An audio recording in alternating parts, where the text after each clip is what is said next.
We're going to tell you guys the 5 biggest mistakes that people make when keeping a Savannah monitor. Tell me like a Hellcat.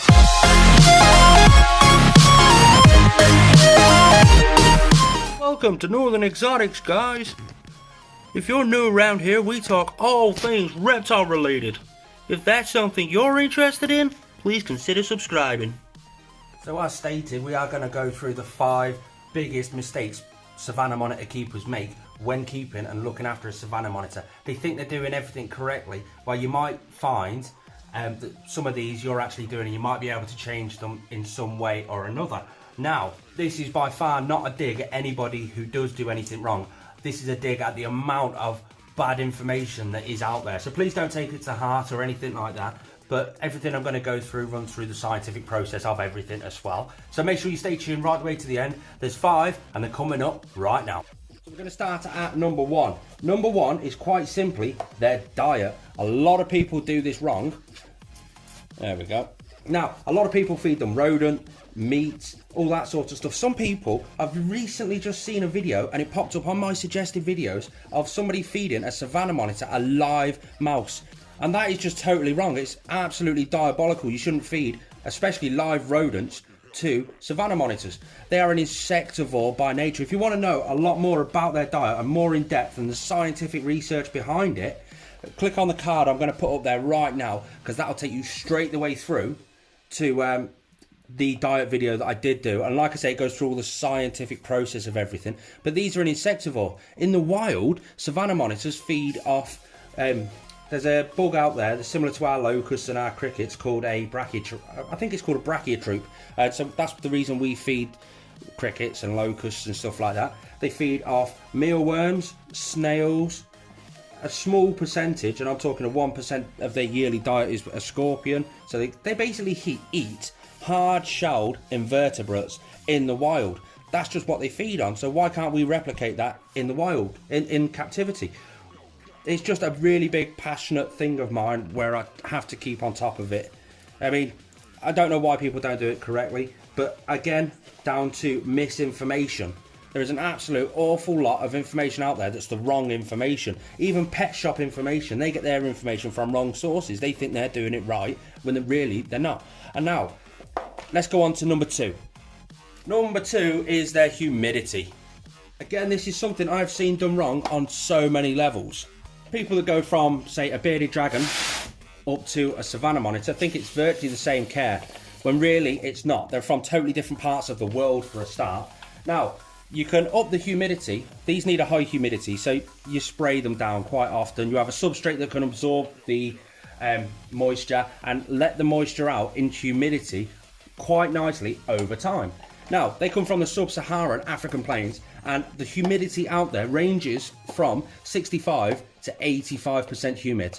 Now, these are also a burrowing species, which I'll go on to in a bit, and they can get up to 100% humid inside that burrow. So that's why humidity is massively important. It helps them shed, it helps them breathe. That's their respiratory system all sorted in one little thing. You have to keep the humidity up, and I just do it by spraying down the enclosure. The ways that you can measure humidity is quite simple. There are something called hygrometers, which are dials which are placed up on the wall, which give you basically a good reading. Just like I've got one just there, and you can see it just up there. Now, if you want a hygrometer, if you want to look more into their detail, I'll put a couple of links in the description below. Ooh. I'll stick some links in the description below so that you can go down there and check them out. There's digital ones, there's dial ones. Everyone has their own personal preference. I like them both. My argument is the people that find them broken or inaccurate are normally fitted incorrectly. But everyone's got their own preference. That's not an argument we're willing to get into on this video. Make sure you've got a few hygrometers dotted around the enclosure, and make sure you keep the humidity at a perfect state for your animal's well-being. So let's go on to number 3. Number three is their substrate. Now, some people might not find it that important or that needed, so to speak, but the substrate plays a massive part in the health and well-being and enrichment of your Savannah monitor. It's vitally important. Now, you need to have a substrate where they can burrow into, because these are a burrowing species, they live in burrows in the wild. The substrate needs to hold together with those burrows so it doesn't collapse and cave in on them. It needs to hold the humidity and slowly release the humidity over a period of a few days so it doesn't get too dry in there. It needs to do an awful lot of stuff. So it is very, very important. Now, your substrate needs to also be extremely deep as well, because again, they are a burrowing species, they need to burrow down. I've got my substrate here just short of 2 foot deep, and he's got a big burrow underneath this exact slab here, and it goes right the way underneath the slab and out the other side. I think he's a bit hungry. He's being an absolute star, so we'll give him another superworm. There we go. It needs to be deep, it needs to be compact. So the substrate I use in question, this one right here, is one that I made myself. It's it's quite technical actually. It's topsoil, sand, leaf litter, cocoa fibre, mulch, cypress mulch, and that is basically the majority of it. Now, this is where it gets quite technical. Around plant growth, this substrate can't sustain plant growth extremely well. So when I'm coming up to the plant roots and area, I will add a little bit more topsoil, a little bit more cypress mulch, and a slight little bit less sand, just to help those plants thrive within the actual enclosure. This is a bioactive enclosure, it's just he has absolutely annihilated all the plant life that's in there. That's the substrate. Next we'll get on to the enclosure size. Now, quite happily, this is a...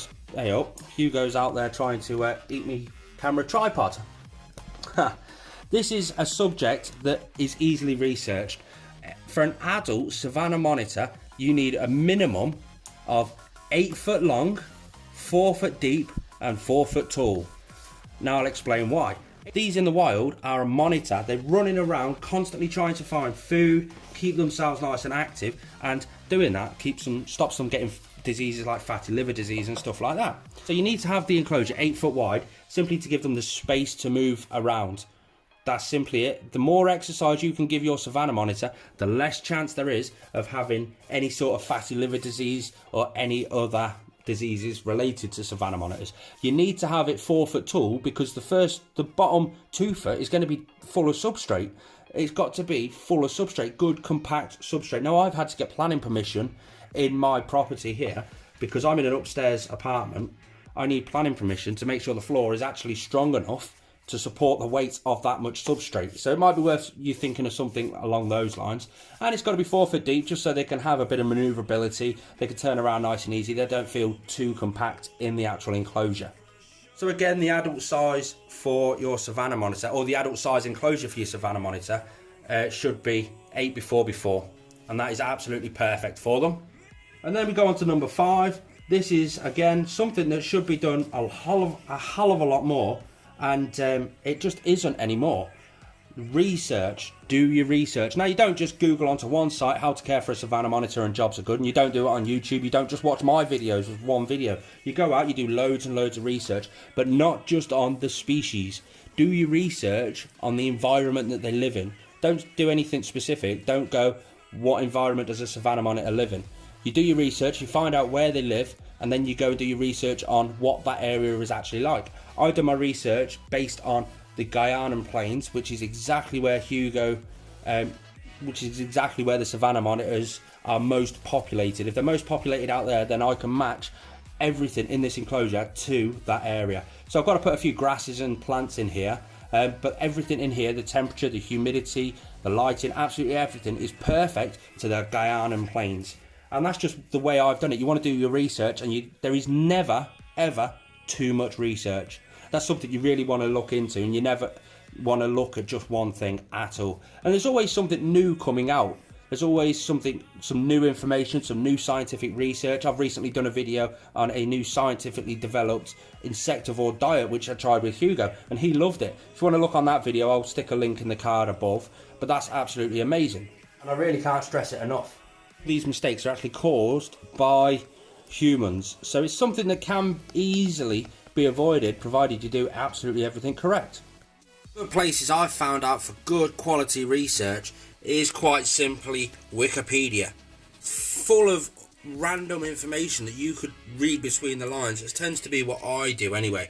Stuff like out in Guyana, I really enjoyed looking into their diet, to be fair, their natural wild diet. It really does open your eyes to an awful lot of stuff.